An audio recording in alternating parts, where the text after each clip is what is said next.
How's it going, guys? My name is Juan Angulo with Truth Net Media, and I'm here at JFK Plaza. As you can see, there's thousands of marijuana activists showing their discomfort against the marijuana laws in the state of Texas. We have multitudes of people, we have great speakers, we have enthusiasts trying to really say what's going on here, and we're about to find out exactly what's going on.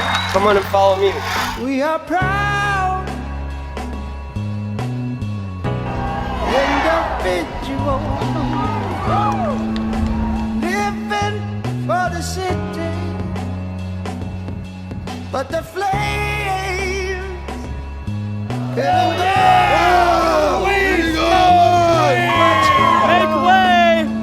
We are free people and we do not deserve to be put in a cage for our choice to use a safer substance than alcohol. And religion, The Dallas Marijuana March is here to bring truth to Dallas-Fort Worth. but nobody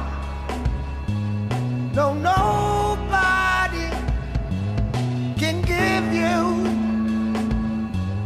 the power. We want safe, legal access to affordable quality cannabis, and we want it now! Hey guys, we're here with Dennis. Can you just tell us where you're from and why you're here? We're from Arkansas and Missouri. We're down here to support your guys' efforts. Okay, and specifically when you say that, what do you mean? The medical marijuana part of it. We'd like to see that Texas be able to put the medical marijuana on the ballot, for one. We would like to help support you guys put it on the ballot, get your signatures, get whatever you guys need to get done, and then get the vote. We got to get the people out here to vote. The only way that the vote is going to pass is if we get the majority out to vote. And that's tough because potheads don't really like to leave the house. So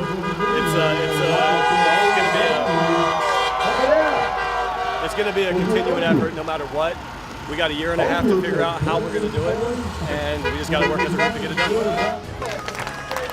How many of you are sick of watching your neighbors be forced to flee? I mean, when you hear the word refugee, you think of somewhere over in the middle of a third world country where the country doesn't care about its people, so they've been forced to flee for their lives.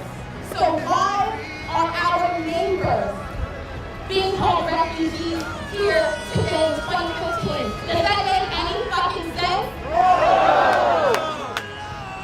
So what are we gonna do about it? We're gonna march, we're gonna vote, we're gonna speak up, we're gonna legalize it. Who's ready to leave?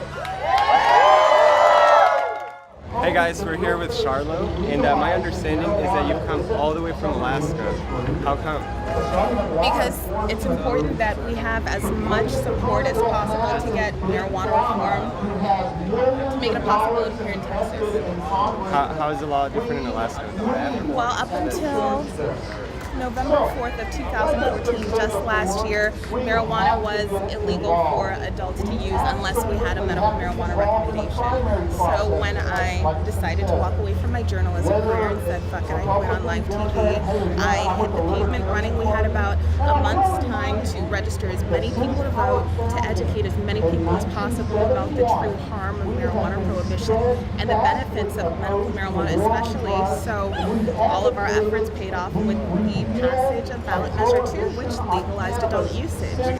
And as for this job, well, not that I have a choice, but fuck it, I quit. All right, we apologize for that. How's it been ever since you quit on live air? I mean, my life has been turned upside down. Everything's been colored in green. Everything's super sticky. It's been a lot of fun. It has a lot more meaning knowing that what I'm putting my time and energy into, marijuana reform fight, is helping to save lives.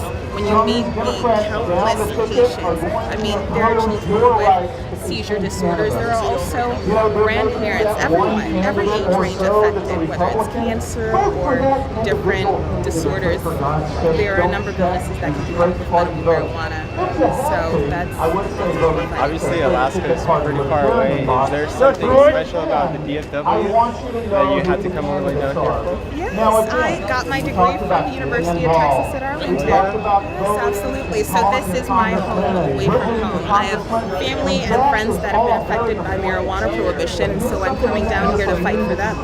That is such a wonderful and powerful message, especially for you to take the courage to do that on live air. We're so proud of you and keep on fighting. Thank you so much. Thank you for getting the message out there. There's an option out there. And I didn't know that for the past 2 years, my mother wanted to ask somebody about marijuana. But she had no idea who to talk to.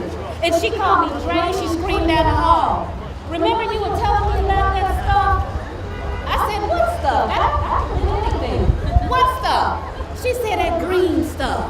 Remember that stuff? I started putting it in her food. I started giving her some oils and so forth. She began to have an appetite.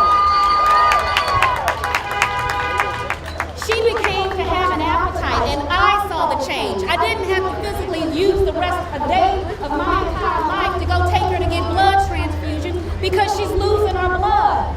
We have a responsibility to reach out and touch someone. We are the face of cannabis. It takes our voice to tell somebody your story, to tell somebody the truth. Good, how are you? Good, good, good. You came from Austin, that's my understanding. Yes. What do you do in Austin and why'd you come here? I'm the executive director for Texas NORML, so that's the Austin chapter of the National Organization for the Reform of Marijuana Law. And Sean invited me up here to speak tonight, or today, a little bit about how we're going to set up for success in the future and how we're going to change legislation and enact new laws here in Texas. How's it looking this 2-year process? How's it going to look this time? It's looking pretty good. I mean, you have to look at it long term, right? So I've been involved in this for about a decade, and for the first, up until this session, we had the same 2 laws that were being offered up every session. And come 2015, now we have 12 different laws ranging from medical, full legalization, decrim, and hemp. So that's a huge change. That's a huge improvement on not only the type of bills, but the quantity of bills. How can people help? First of all, you need to make sure that you're registered to vote.